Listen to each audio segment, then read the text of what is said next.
Travis Wayne Goodsell. All the Mormon YouTube employee had to do was just leave me alone. All these years, he just had to leave me alone. I would have, well, no, I still would have done stuff, but it got bumped earlier when people attack me. Every time somebody attacks me, I end up doing research, finding something out that the enemy didn't want me to find out. And all they had to do was just leave me alone, and they wouldn't do it. And so I find stuff out. I learn what I shouldn't have learned, what they were trying to cover up and hide. Just leave me alone. I'll do my own thing, go my own way, and you blew it. Now it's too late. It's the end of the latter days. So, how do you know? It's in the footnotes. There is no excuse for Mormons. It sucks to be Mormon. It's in the footnotes. Sucks to be Mormon. And so, we have in verse 16, is where it is. And Jacob begat Joseph, the husband of Mary, of whom was born Jesus, who is called Christ. And the footnote for Christ, 16e, the Greek title Christ, in parentheses, are quotes, and the Hebrew title, in quotes, Messiah, are synonymous, meaning in quotes, anointed one.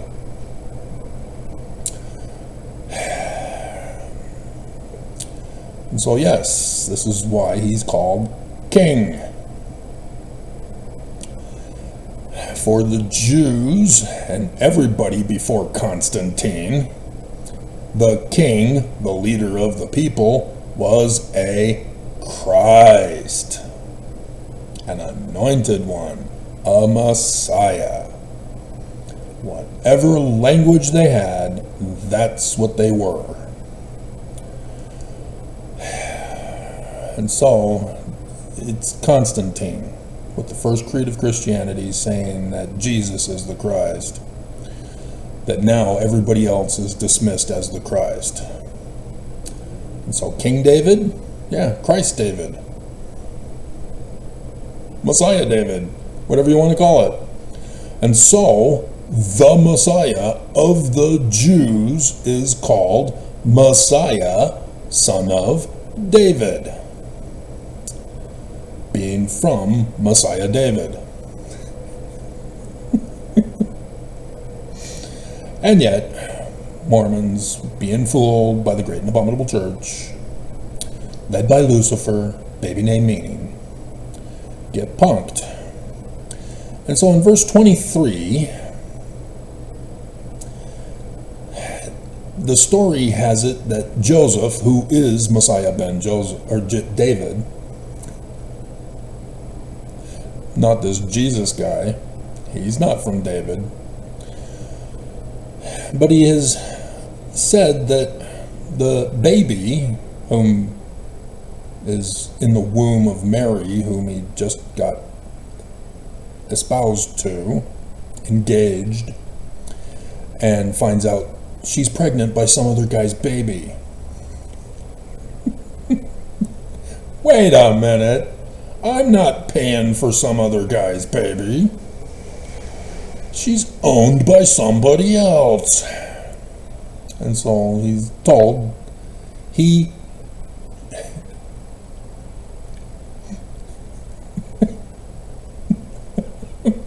I just saw he shall save his people from their sins.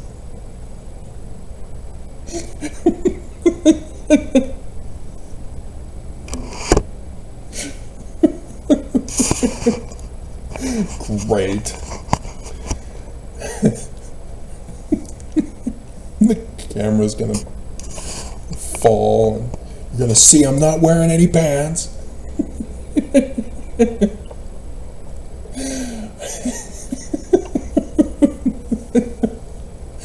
but you guys are paying attention to my videos, right? No? It's in the thumbnail picture earlier. It's Nelson's quote. That's what I'm referring to. But in 23, he is told, they shall call his name Emmanuel. And so why would you call him Jesus? You're told, quoting from Scripture, which is Isaiah. They don't say it's Isaiah. They don't give you the sign in Isaiah. They leave that out and move it to chapter 2. To call him Emmanuel. And this is where people get confused, because it's actually two words. In the Hebrew, biblical Hebrew, they are two separate words. Eman, El. Two separate words. It is the Septuagint that is in the English for Matthew, which was Hebrew text, by which we have one word. And so people are led astray and fooled by this, especially when the false interpretation is given. Amen, the sun god at noonday of the ancient Egyptians. And yet, calls him Jesus. It's because Jesus is Isaiah. Just flip the words around. That's why they don't tell you the name of the prophet who's prophesying, because his name is Jesus. And so you need to know the learning of the Jews.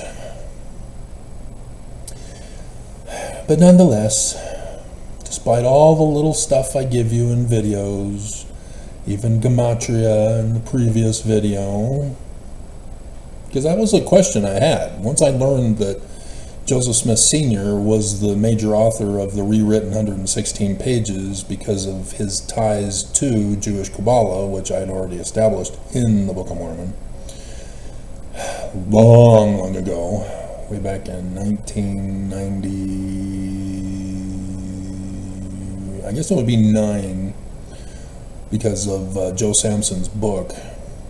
And so that's where I became introduced to Jewish Kabbalah. Didn't know yet that Joseph Smith Sr. was the rewriter of 116 pages.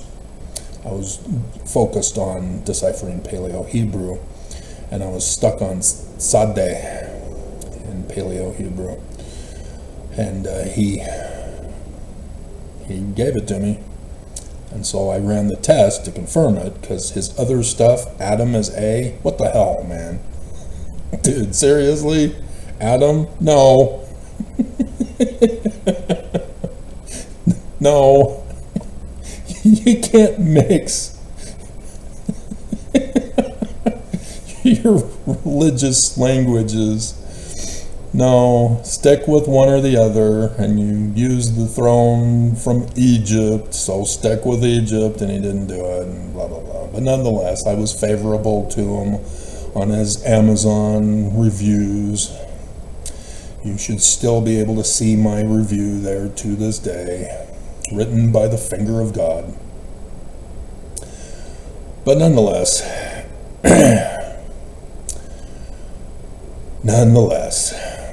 we have this unusual thing in chapter 2 that everybody botches because they're using Christian interpretation from the first creed of Christianity. There came wise men from the east to Jerusalem. And this is an interesting thing, because this takes us from Isaiah. As Isaiah chapter 6 verse 1, there's the death of a king and a new king is put on the throne. Here we have Herod being used in the text.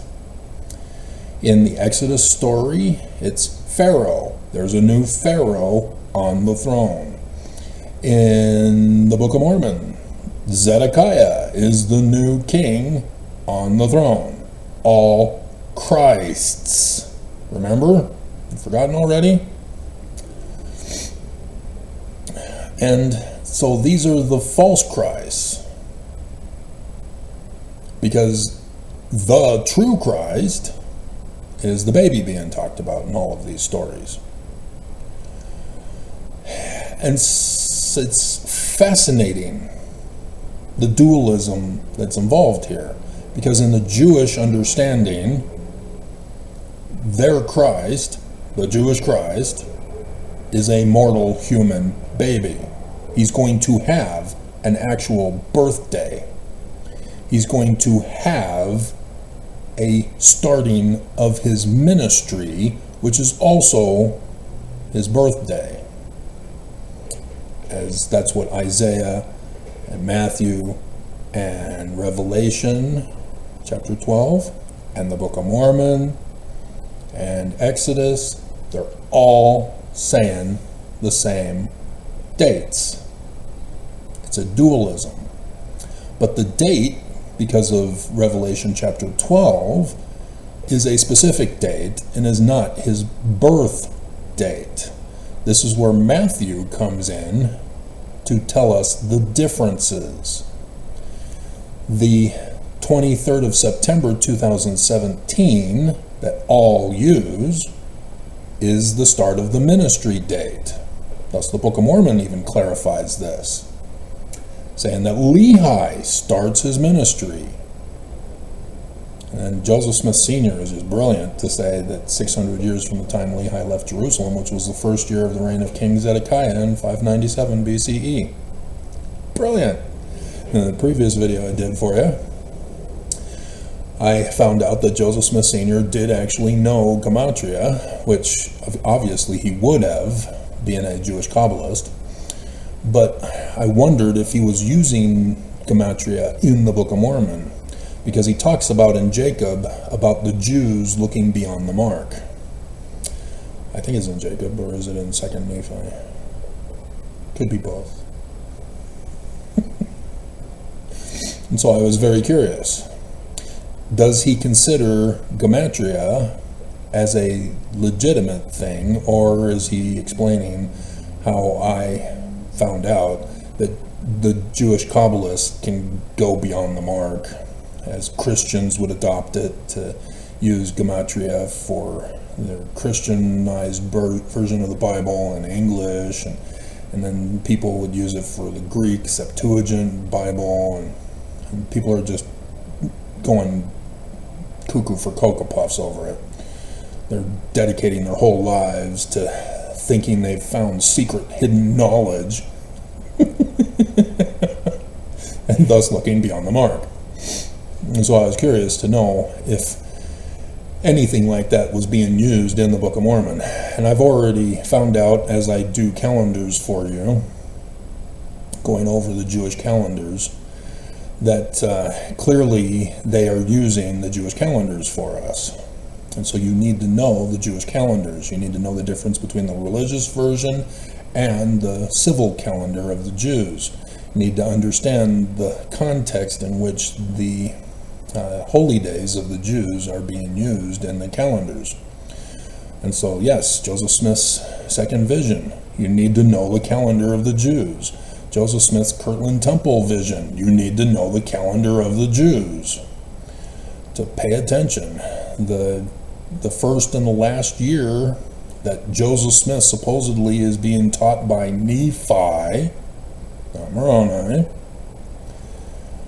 I should not have to keep repeating information for you guys. If you're brand new, you didn't even bother to check on who I am and how many videos I have. You are wrong to say that it's Moroni. The church lied to you. Willard Richards wrote it in. It's in the Joseph Smith papers. Joseph Smith put Nephi. It was published in the Times and Seasons in 1842 as Nephi. Anybody else who puts a different name is wrong. Joseph Smith is correcting Doctrine and Covenants 27, verse 5 or 3, 5 or something. I think it's 5. It's where he says that Moroni gave him the key of something.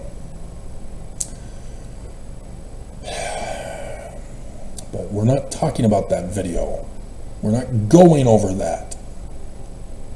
Look at my other 8.4K videos. But again, YouTube, they're still not letting me go. I'm still getting 1 view per hour for the punishment of telling you that the Book of Mormon and Joseph Smith are Jewish. This Mormon employee is pure evil.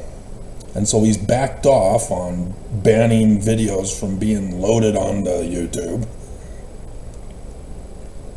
As YouTube then sent me a survey to ask me how sensitive I am.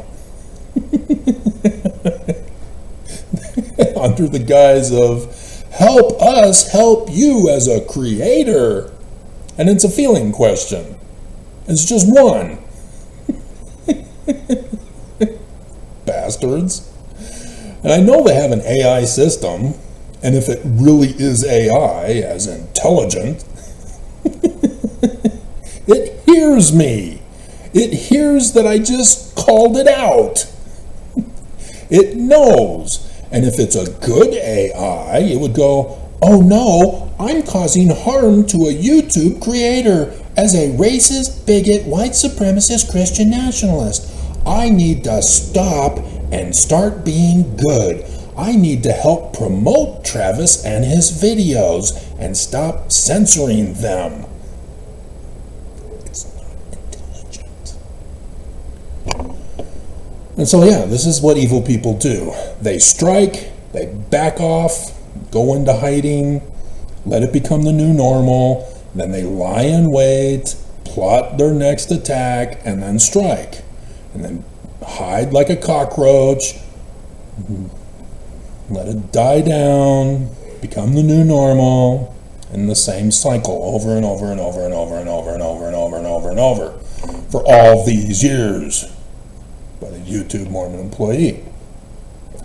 YouTube never firing that ass. They won't do it. They are giving aid and comfort to their employee who is committing cyber terrorism of white supremacist, Christian nationalist, racist bigotry for the Church of Jesus Christ of Latter-day Saints. Evil, evil, evil. And so yeah, Mormons are sensitive snowflakes. They don't like it that somebody knows truth. Somebody actually knows the scriptures and is intelligent, knows that Joseph Smith is right, he's true, so is the Book of Mormon, just not Christian. Because yeah, all of a sudden you make them Christian, they're false. An expo never mows all know that. They just don't know the Jewish version about what is true.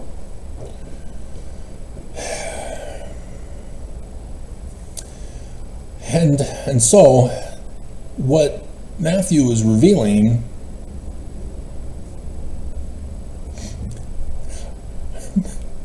I'm building nests for multiple birds. Yeah, I don't like murdering birds. Why would somebody throw a rocket and hit multiple birds? That's stupid. Leave birds alone. Build them a nest. You may have to admit that they're going to alter it because you didn't do it right. But nonetheless, be nice. Give them worms.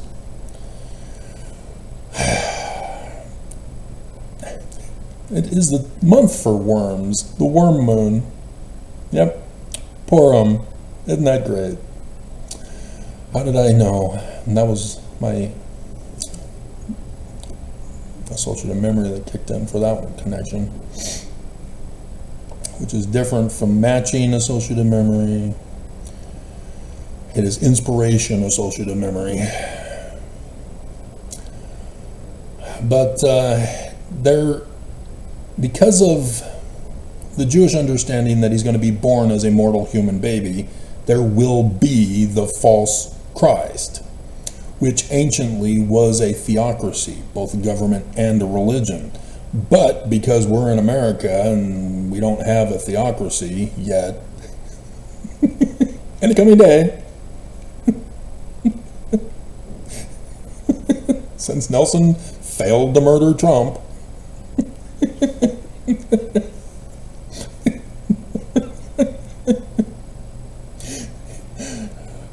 there's a dualism for the government and the religion. They're separated. And so Herod is both the government king in America and the religious king of the great and abominable church in America. Not the Pope. Because remember, not Christian. And so knowing this can be kind of complicated if you're learning for the first time. So start precept upon precept, line upon line, step by step. Don't rush and try to figure it all out at once and then get frustrated. Because Clayton, when he was just 1 year old, I was in the bedroom, he came upstairs to me and he was all sad because he was trying to draw a perfect circle for the first time ever at 1 year old. And so I saw the paper that he had that he was handing in to me to fix it, Daddy.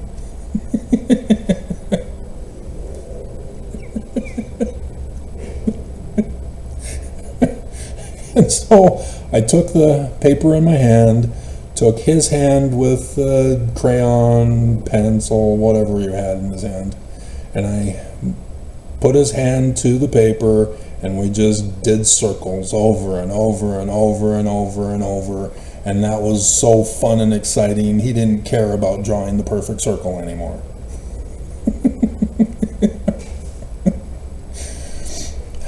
So yes, practice. That's why I gave you the whole gematria thing there. So if you want to check further on whether or not Joseph Smith Sr. was using other gematria for you, just understand that you have to use my Paleo-Hebrew decipherment chart that's on Academia so that you can catch on, and other that I had to update after I finished and then found other stuff to update. I'm always running the tests.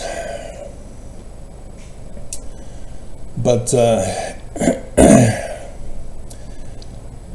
and so there's both at the start of his birth and the start of his ministry, there is a brand new king on the throne for both the government and the religion. Ta-da!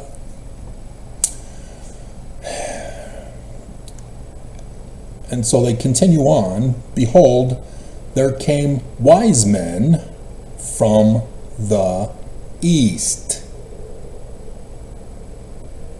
to Jerusalem in the west.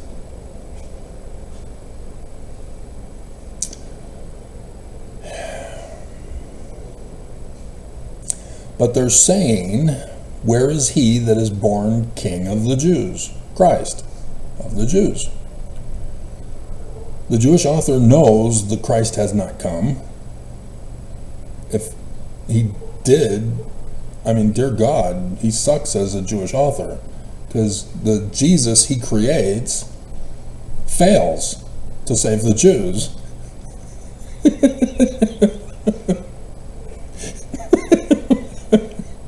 The Jews were utterly destroyed, precisely as it stands in our New Testament. It is not Jesus.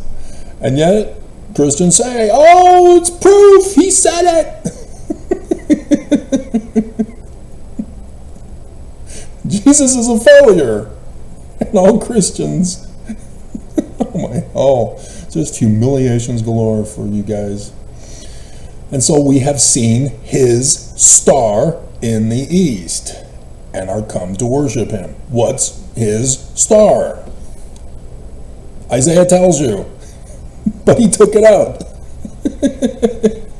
The word sign, that's his star. The sun god at noonday is the sun. That's his star.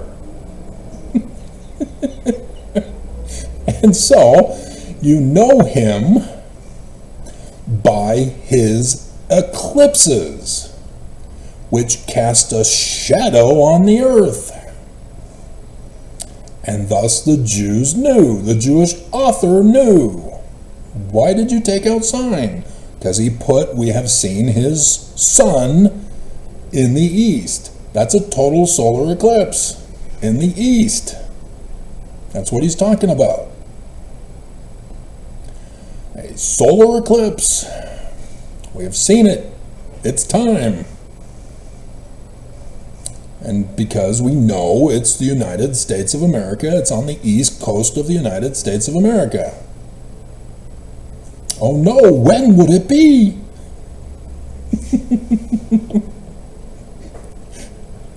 Well, what is also fascinating is that the latter days likewise has a star in the east, and it goes over the New Jerusalem, where X marks the spot. The dualism here for both his birth and the latter days.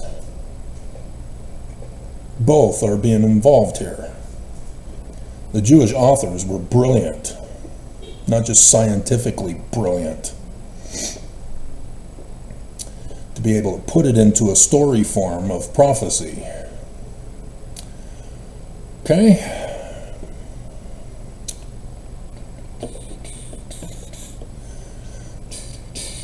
And so, since we know that 2020 is the Exodus year, because you've been following me, right? And I don't have to keep repeating information about 600 years from the time Lehi left Jerusalem.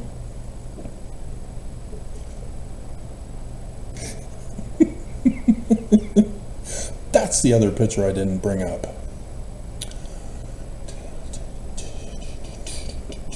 Curse of Joseph Smith is involved with this. There we go.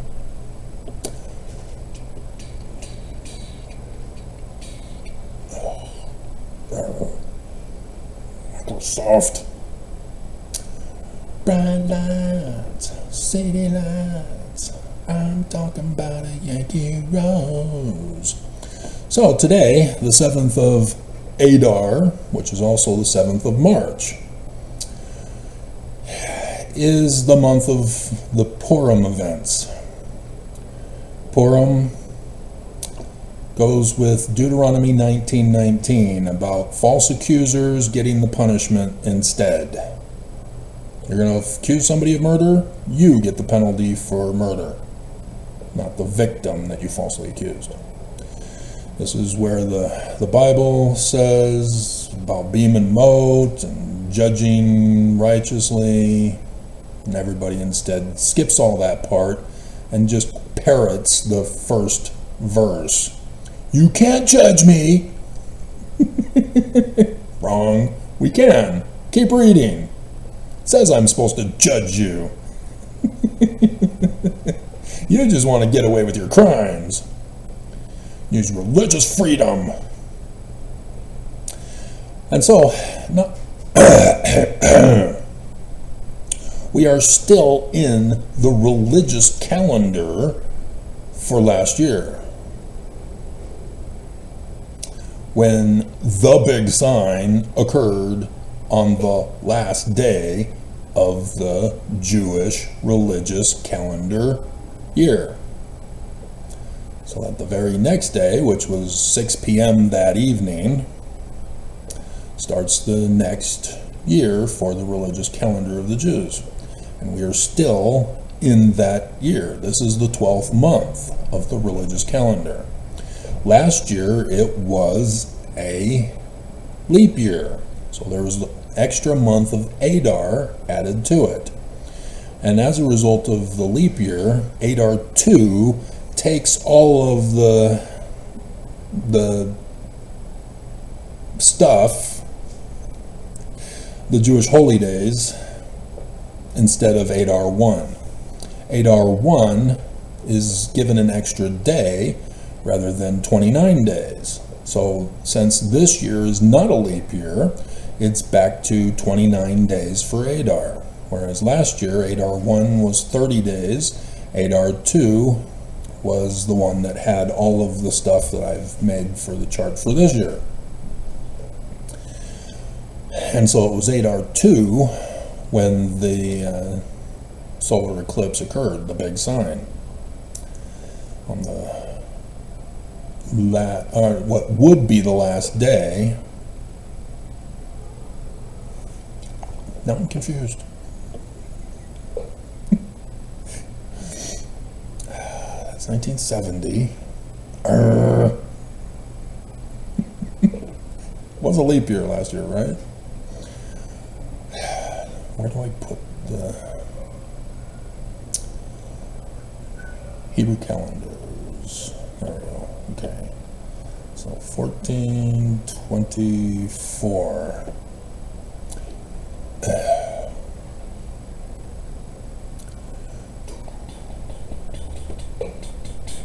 Yeah, April. Oh, right. Yeah. Oh my God. Yeah, Adar 2, the 29th.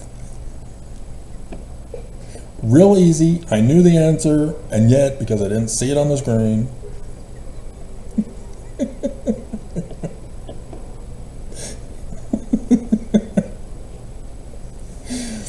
Okay, 29 days for second Adar. I just gave you the answer. Oh my God. And so, yeah, it's all over scriptures as well. The most obvious one is Revelation 19, verse 11 and 17, and thus the Lamb also is involved because of where Jupiter is on that day and hour. We know the days and hours. Some dumbass Christian wrote it in, lying to us. And even if we can't ever find the original document that shows a Christian who writes it in, it doesn't matter, because it has the days and hours all over it. Once you know the learning of the Jews, you know that they're using prophecy, you know that they're giving you days and hours for when the prophecies are going to occur. So this is how you know somebody put it in. You don't need to find the document. This is like me doing church history research. I don't need to find Oakes leaking that he's the mastermind behind destroying the government and trying to murder Trump. I already knew it from my research. But thank you, Sister Jessica, and the Mormon YouTube employee who thought he was going to show me up.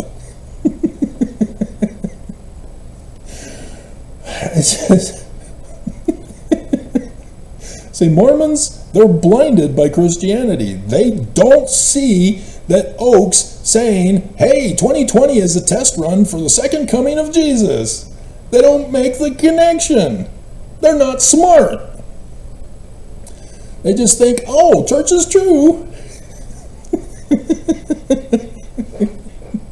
He confessed to being a terrorist. That's how blinded Mormons are. And they get mad at me and then act like a terrorist.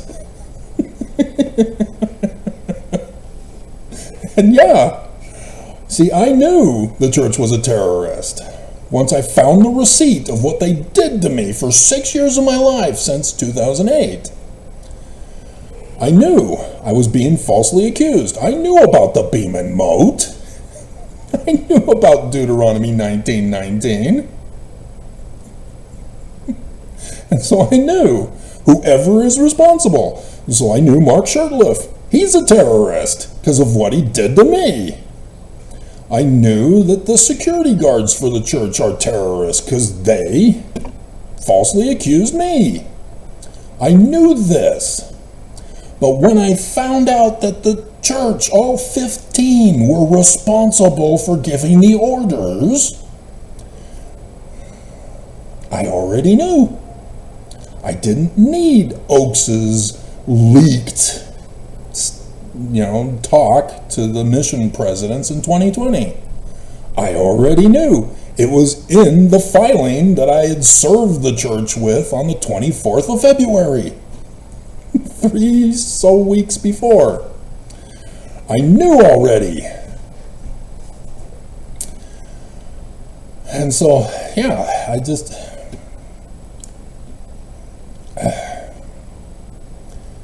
thank you for providing me with, other stuff, guys. Stanford and Edward, who's gone missing, who are providing me with the articles of incorporation. But I already knew through my research that Brigham Young was a fraud, that his organization was wrong. But thank you. Having the actual articles of incorporation is hilarious. It's awesome. And so, yeah, that's the whole thing, is that when you run the scientific test and you get 3 confirmations, you've established fact. And so that's all that science needs to do. And so I've deciphered Paleo-Hebrew without documents other than the Bible. And so if a document being in Paleo-Hebrew were to come along, all I would need to do was use my Paleo-Hebrew decipherment on it, and sure enough, boom, there's the translation. Simple. I don't need to find documents to decipher Paleo-Hebrew, because I was able to do it through the alphabet, and then taking the alphabet and testing it in a vocabulary. It's a 22-letter alphabet. So there are only a maximum number of vocabulary words. So on my computer program, I purposely set it up that way. And it took a long time. But it was easier doing it that way. Made it quicker in the long run. Because I did it all alphabetically. So, but yeah, I mean, William Foxwell Albright, oh my hell. Little pamphlet to claim you're a decipherer of what you botched. Oh my God. Step aside. My work was volumes. And he comes a little pamphlet. Get out of here with your PhD and probably a knighthood. At least from Sir Alan Gardner, who told you to botch up the test. Yeah, use the acronym theory. We'll force it to fit.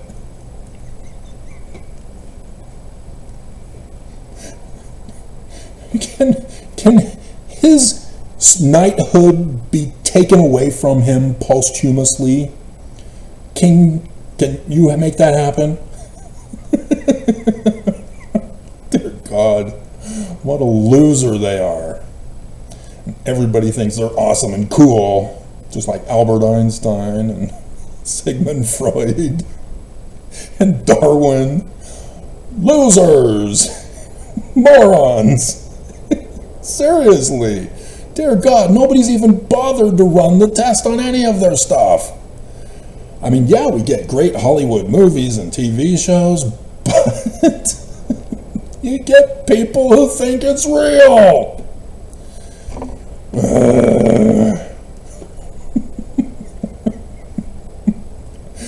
Diversion again. And so today, as I did in the previous video, showed you, is when Mercury is the furthest east from the sun.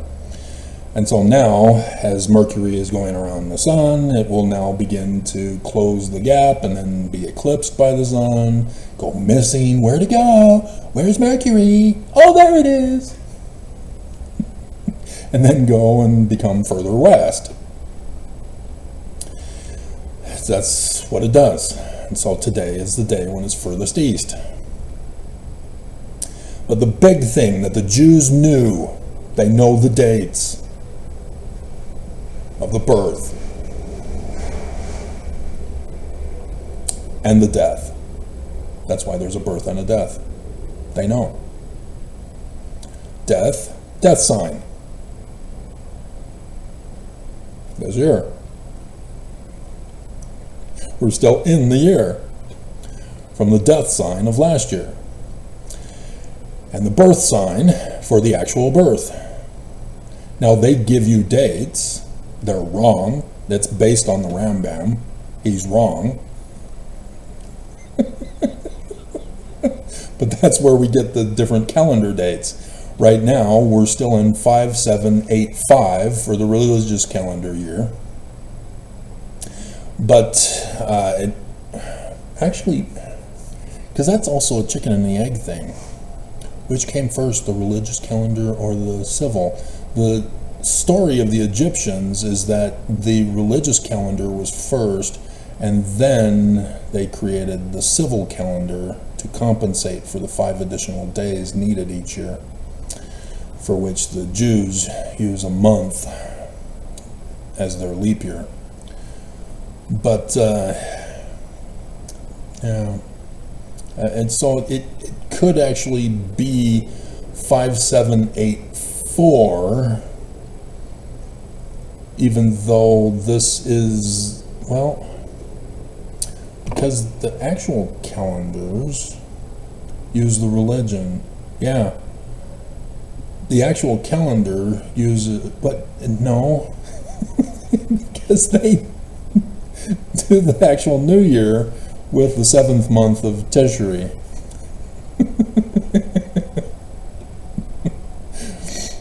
But regardless, that's not vital to get accurate.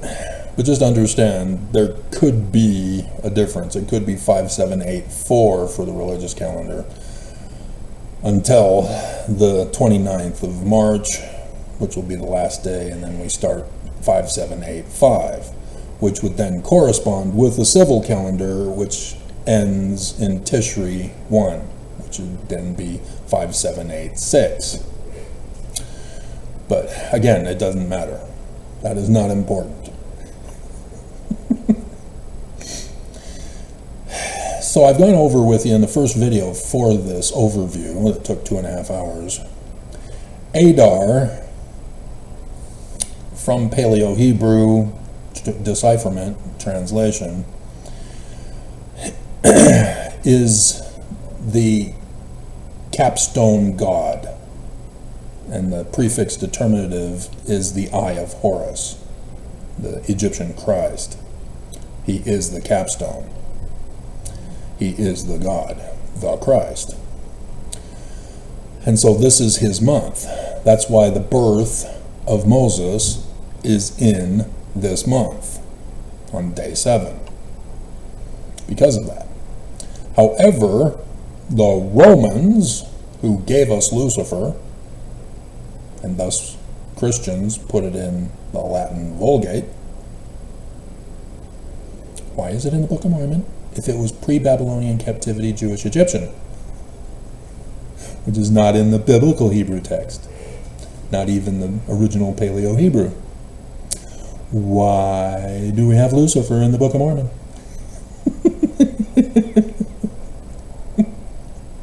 Because they knew. Joseph Smith Sr. knew.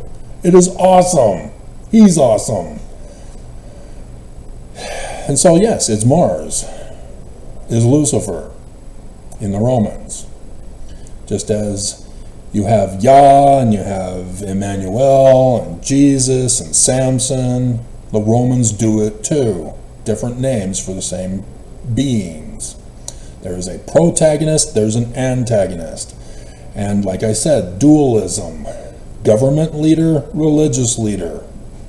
And it just all happens that the religious leader is the match, not the government leader. He's a different match.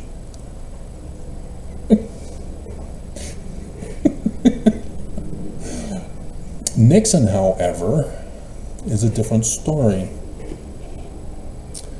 Because he's Richard Nixon. And I'm not sure what Nixon refers to. Richard, I sort of recall. We you can find out baby name meaning here. Just Google likewise. You're supposed to sell, and you purposely chose not to, so that you can escape selling your product and maintaining your monopoly. Threatening me to use AI. Baby name meaning Richard. I don't give a damn about AI. I don't trust you. German origin, powerful, hardy, brave, strong ruler. Putin was very strong and persuasive. I'm going to hand over our intelligence agents and he's going to work with them.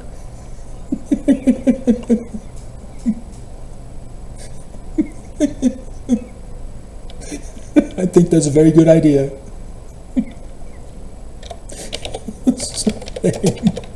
Meaning Nixon. Son of Nicholas. Interesting. Okay. Nick's son. Nicholas' son. Got it. Okay. And so then the baby name meaning for Nicholas, for Saint Nicholas. Saint Nicholson. I am not a crook.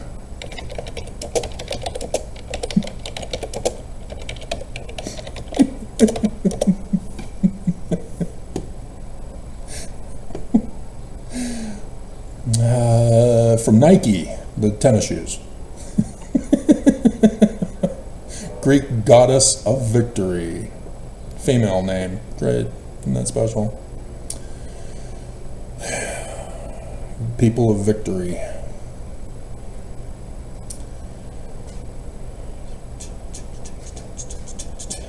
Well, and then Donald is world leader.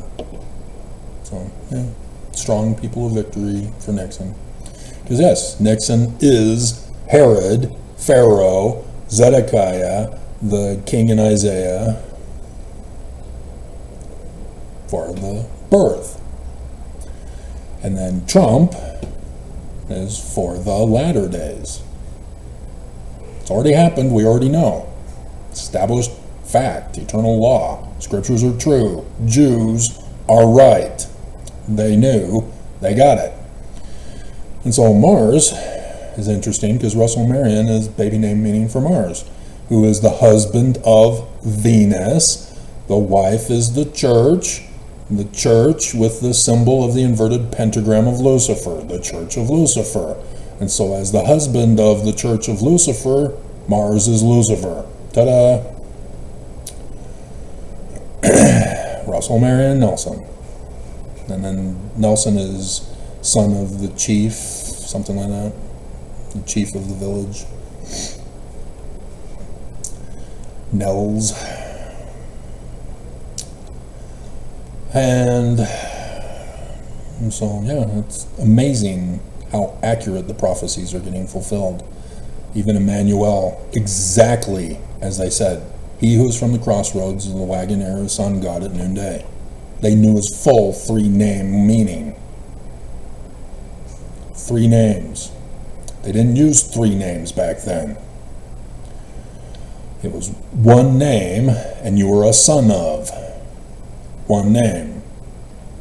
And so thus you see in Matthew, son of, son of, son of, son of, son of, son of, son of, son of.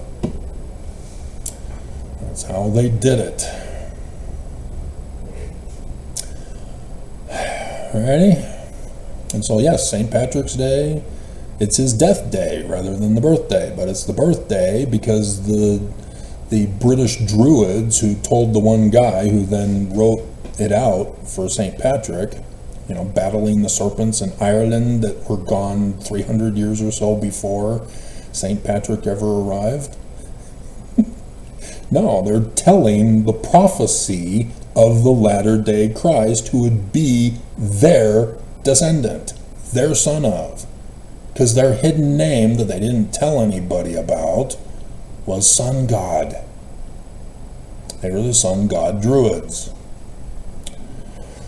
And they are my ancestors who told the guy about St. Patrick. Oh, St. Patrick, sure, yeah. We'll tie him into the prophecies about our descendant. Ah, my lucky charms. Ah, kids.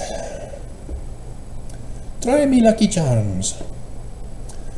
Yellow stars, green clovers, blue diamonds, and yellow stars. All for witchcraft. Because Mars is the enemy that replaces the true name of the true Christ. Ta-da! It's a replacement theology. And that's the whole point of the Jews, is that Messiah ben Joseph is murdered by the enemy. His religion and temple rituals are stolen and turned Christian by the enemy, practicing the abomination of desolation, of prostituting women in the temple with tithing. And then from out of the great and abominable church comes the Messiah ben David. So yes, Mormons, mortal human being through Brigham Young. Because the community of Christ didn't murder Joseph in Carthage jail. Sidney Rigdon's church didn't murder Joseph Smith in Carthage jail. Nobody did but Brigham Young's Willard Richards and John Taylor. And that's important to know for the curse of Joseph Smith. Because the religious leader who takes the throne in that year, on January 23rd, 1970, was Joseph Fielding Smith, Jr.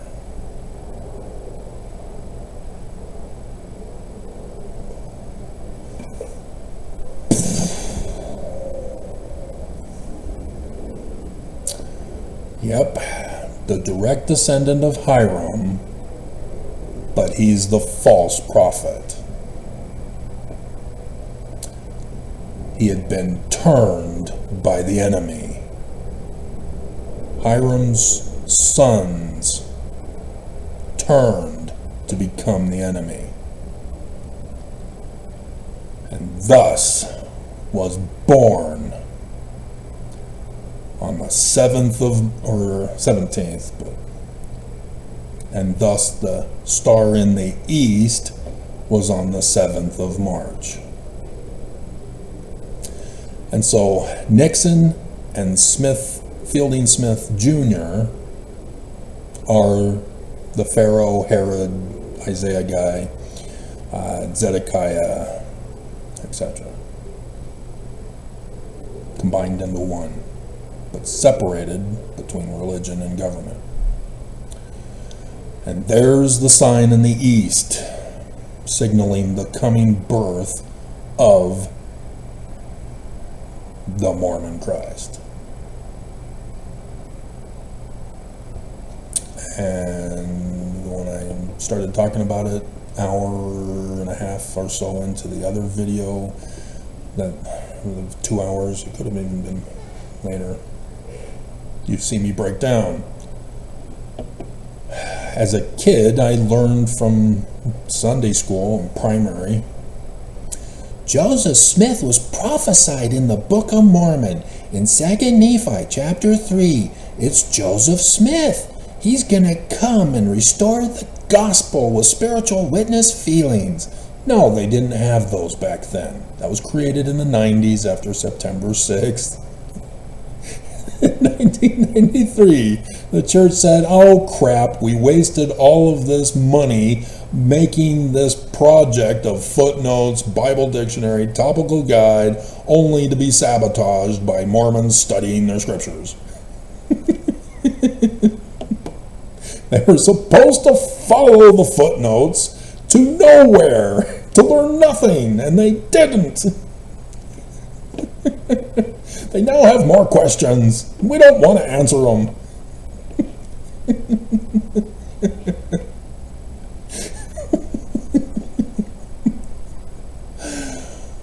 Oh, there it is.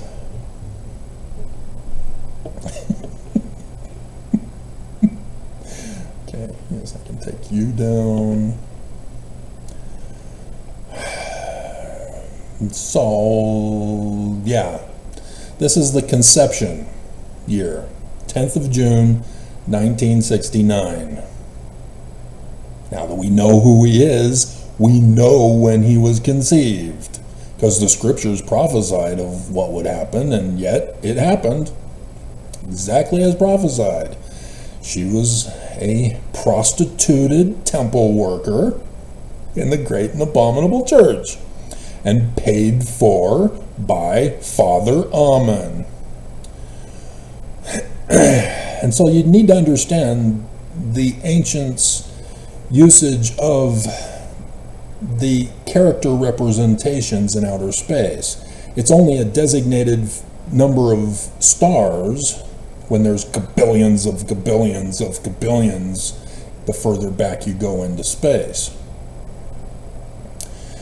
But they are specifically pointing in certain directions on purpose.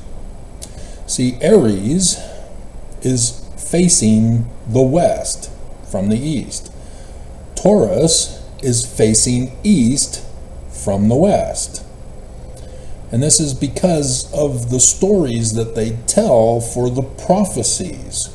A conception, a woman has to get pregnant. But wait a minute, she would have to get pregnant through the way that the baby is born.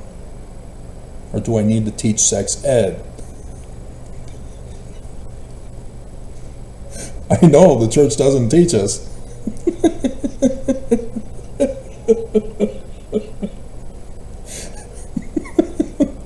And so the ancient tales talk about getting pregnant by eating.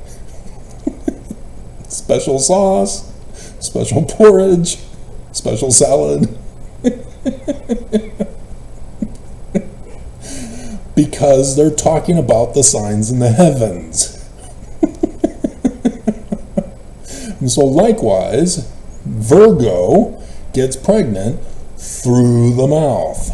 That's what we would expect, and thus giving birth at the other location. Shh, feminine secrets.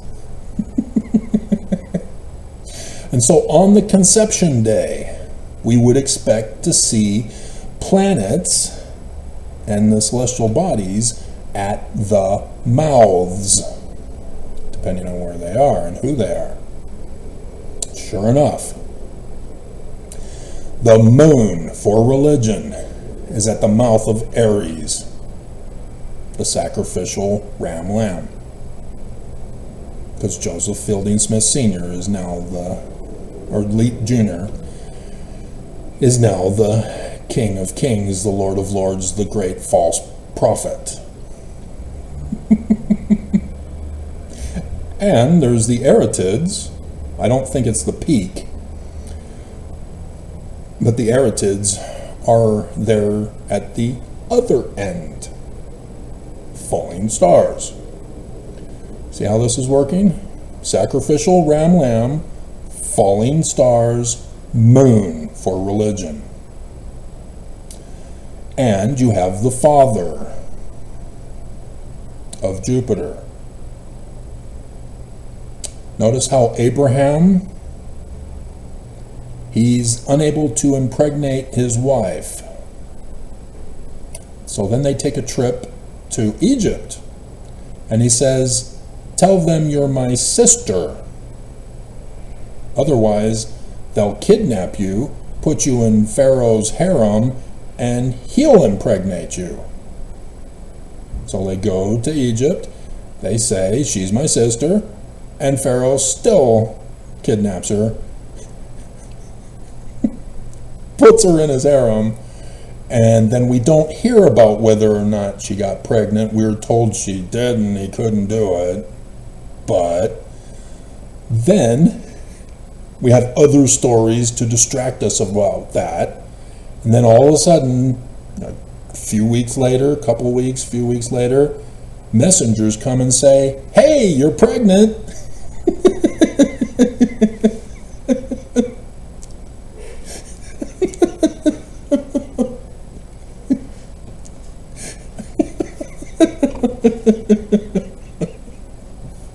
Surprise!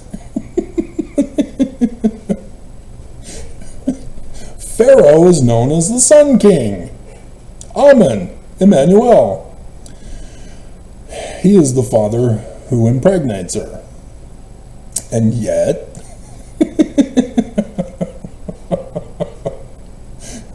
here you have Saturn at the mouth of Aries, sacrificial ram. Because in 2025, the death sign, Jupiter is here. See the dualism going on? And then you also have Venus, which is mommy, the wife, the bride, the church, Lucifer, Judy, Judith, Judas, Judah, Utah, phonetically the same, the betrayer, all right there. Fascinating. So then you have the sun that is between the horns of Taurus, the bull, where Jupiter is right now, waiting for the transfer of authority. Amen is there at the transfer of authority. Both Nixon and Joseph Fielding Smith Jr. are false. The true King Emmanuel is conceived for the transfer. That's what the story in Matthew is talking about, even in Exodus, talking about the need to murder babies at the southern border. Leave the babies alone. And so Jupiter is right where you'd expect them to be, at mommy's mouth.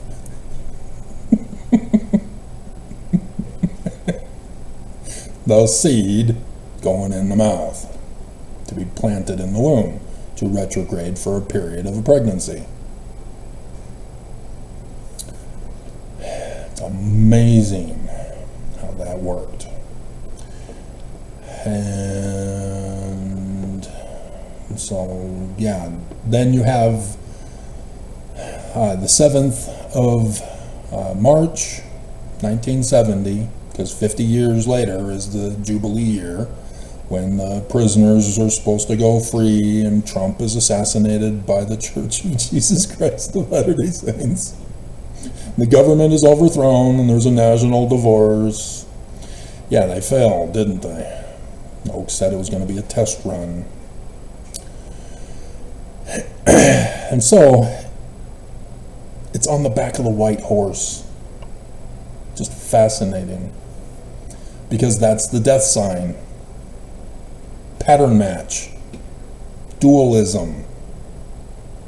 A solar eclipse on the East Coast is the same for the East Coast that instead goes over New Jerusalem, where X marks the spot in the Paleo-Hebrew alphabet for sign in heaven that Matthew took out, but then put back in the story form version.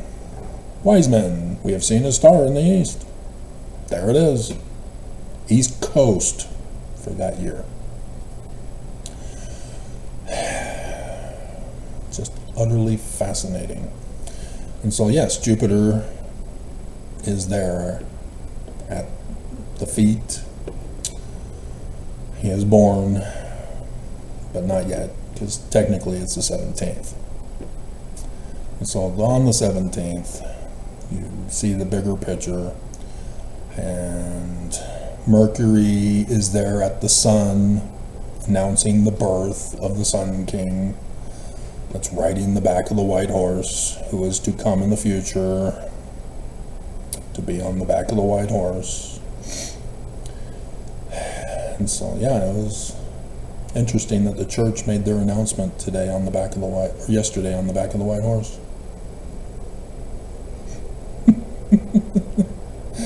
And then Venus is there in conjunction as well.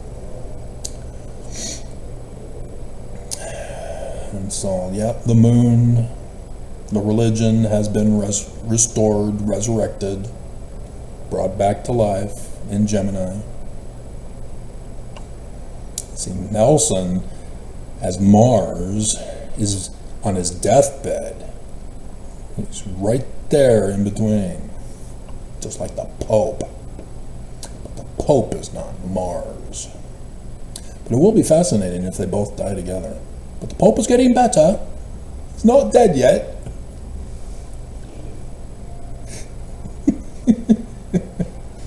And one more, don't we? No, that's the baptismal sign in the heavens. Okay, so we're done with that. I think we're done. I think we're done. Yep.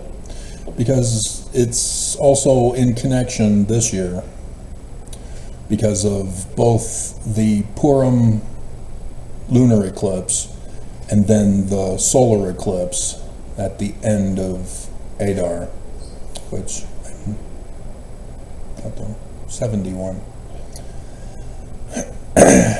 But in 1970, the 7th of Adar was second Adar, and it corresponds with the 15th of March. And my mom was in labor all night long. I was born, obviously, because of prophecy, in the morning twilight at 5:23 a.m. as prophesied, in the right location, where my nativity would be in the right location, exactly as prophesied. That's the test you got to run. I had to run. You can't ever find out about that unless I tell you. China could. They've stolen all of our social security numbers.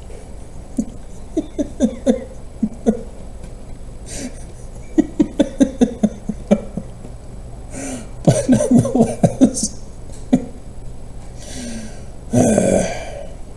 but it's fascinating because the 15th is 2 days before the birth, which the 15th was Grandpa's birthday.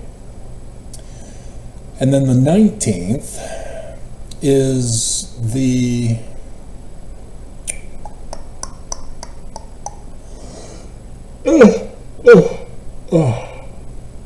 fast of Esther before the coming of Purim. That's the story of Esther for the whole purpose. And so on the 9th, that's what we've got planned for you, as I already took that down, but that's in 2 more days. So yeah, we've got a whole bunch of stuff for March, as you've already seen and already got the 2.5-hour video of. Okay. So I think we covered what's necessary. But that's why they're talking about birth and death of Moses, because he's the man like Moses, Deuteronomy 18 verse 15. Everything is about the law of the Jews, Deuteronomy. Okay? Alrighty.